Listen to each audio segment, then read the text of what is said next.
आज हम पढ़ेंगे अध्याय 2 बहुपद पॉलिनोमियल। इसकी परिभाषा देखिए, एक चर वाले ऐसे बीजीय व्यंजक जिनके चर की घात पूर्ण संख्या हो उसे बहुपद कहते हैं। पूर्ण संख्या 0 से 1 2 3 4 इस प्रकार से पूर्ण संख्या कहलाती हैं, और जिनकी घात पूर्ण संख्या में हो वह बहुपद कहलाता है। ठीक है, अब एग्जाम्पल में देखिए, 3x⁴ यह भी बहुपद है। 2y² + 3 यह भी बहुपद है। 4x² + 5x यह भी बहुपद है। ठीक है, उसके नीचे देखिए 3√x, रूट का मान होता है 1/2 और यह हाफ होता है, यह पूर्ण संख्या में नहीं आता, इसलिए यह बहुपद नहीं कहलाएगा। ठीक है, यदि 3x⁻⁻2 होता तो इसको अपन कन्वर्ट करके प्लस में चेंज कर लेते और इसे बहुपद बना लेते, लेकिन यह रूट में है और रूट का मान होता है 1/2 और यह पूर्ण संख्या नहीं है, इसलिए यह बहुपद हो ही नहीं सकता।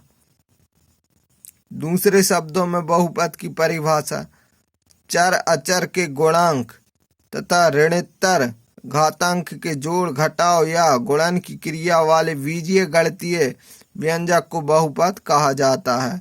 इसके एग्जाम्पल देखिए आप। उदाहरण, x² + 4x - 7, इसमें x की घात 2 है। यह घातों के आधार पर पूछें तो यह द्विघातीय बहुपद है, और पदों के आधार पर पूछें तो इसमें 3 पद हैं, एक x², फिर प्लस के बाद 4x, फिर 7। ठीक है, चिन्हों के बीच में जो रहेगा प्लस और माइनस के बीच में, प्लस माइनस के बाजू में, वो क्या कहलाते हैं? पद कहलाते हैं।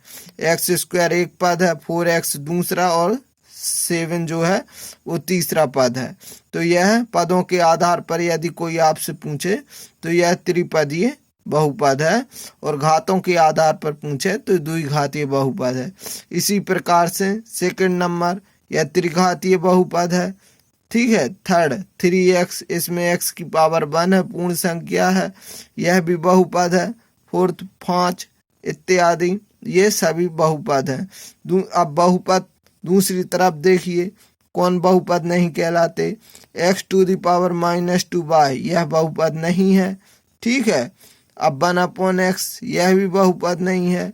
ठीक है, 2/x + 1 यह भी बहुपद नहीं है। √x यह भी इत्यादि बहुपद नहीं है, क्योंकि बहुपद की कुछ शर्तें होती, कंडीशन होती, धनात्मक हो, पूर्ण संख्या हो, तभी वो बहुपद कहलाते हैं।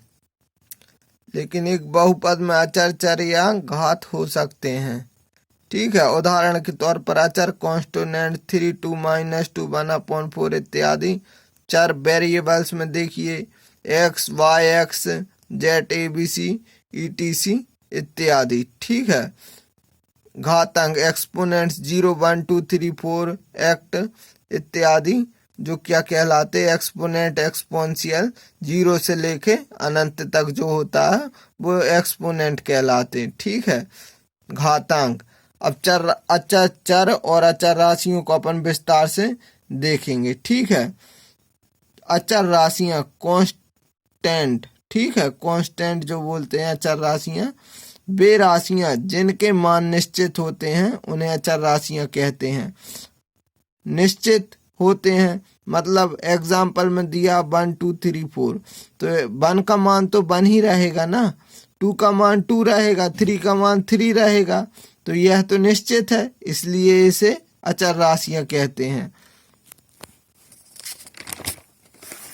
अब चर राशियां देखिए आप, वेरिएबल्स, वे राशियां जिनके मान अनिश्चित होते हैं उन्हें अचर राशियां कहते हैं। जैसे a से लेके z तक के जो जितने लेटर रहते हैं, x, y, z, a, b, c, d, तो इनके मान कुछ भी आ सकते हैं, इनके मान अनिश्चित रहते हैं, कुछ भी आ सकते हैं, इसलिए ये चर राशियां कहलाती हैं।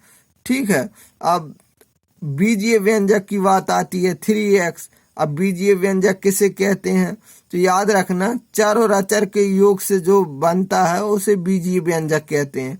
जैसे इसमें 3 क्या है? अचर राशि है, और x क्या है? चर राशि। दोनों को मिक्स करके दोनों के योग से जो बना है वो है 3x, तो इसको अपन बीजीय व्यंजक कहते हैं। ऐसे ही √3y यह भी बीजीय व्यंजक है। 3x+2 यह भी व्यंजक है। बहुपद के प्रकार, घातों के आधार पर रेखीय बहुपद, ठीक है, लीनियर बहुपद, पॉलिनोमियल, रेखीय बहुपद, जिसमें x की घात 1 हो।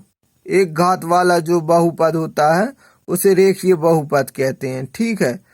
अब जैसे 6x² + 3, इसमें x की घात 2 है तो इसे द्विघातीय बहुपद कहते हैं। 2 घात वाला है तो द्विघातीय, 3 घात वाला है तो त्रिघातीय। जैसे 6x⁴ + 3, तो यह 3 घात वाला है तो इसे त्रिघातीय बहुपद। घातों के आधार पर अचर बहुपद 3x0, ठीक है, तो x0 y0 = 1, इसमें मान होता है। शून्य बहुपद 5वें नंबर का जो है वो शून्य बहुपद कहलाता है। इसमें अचर राशि 0 होती है, ठीक है। चर राशि जो होती है वो 0 के साथ कोफिशिएंट गुणांक में रहती है, या खुद ही चर राशि जो होती है वो खुद ही 0 में होती है, ठीक है। तो इसे शून्य बहुपद कहते हैं घातों के आधार पर, ठीक है। अब पदों के आधार पर देखिए आप, एक पदीय बहुपद, ठीक है, मान के चलो जिसमें एक पद है तो वो एक पदीय बहुपद। अब सेकंड नंबर का देखिए, अब द्विपदीय 2x² + 3x, तो इसमें कितने 2x² पहला पद और 3x दूसरा पद है, तो यह पदों के आधार पर द्विपदीय बहुपद है, ठीक है। अब त्रिपदीय बहुपद, इसी को अपन बढ़ा देते हैं, 2x² + 3x + 3, तो यह क्या है, त्रिपदीय बहुपद है। इसमें 3 टर्म है, इसलिए इसे त्रिपदीय बहुपद कहते हैं।